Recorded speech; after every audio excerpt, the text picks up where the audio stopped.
Invest in a financial education.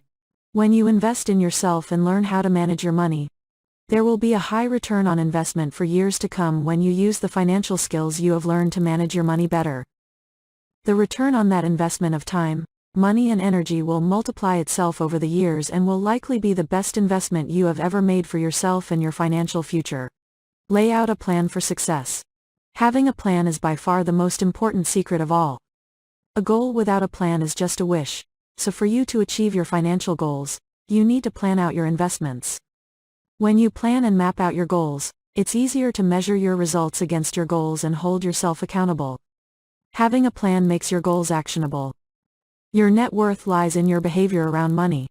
How you spend, save, and manage your money will determine how wealthy you are or will become. One of the common threads between the most affluent people is that but are not wearing flashy clothes, or living an excessive lifestyle.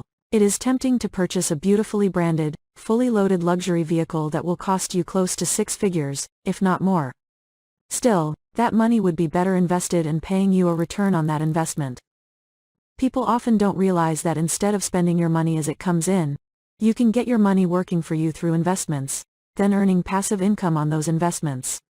When you get your money working for you and have your money generating even more money, that is the sweet spot. Invest and track your net worth. Track your net worth is the best way to measure your wealth. Your net worth equals all of your assets, what you own, less all of your liabilities, what you owe. The higher your net worth number is, the richer you are. Your wealth lies in the assets you own, such as investments, assets such as rental properties, and anything you own that holds value for a long time.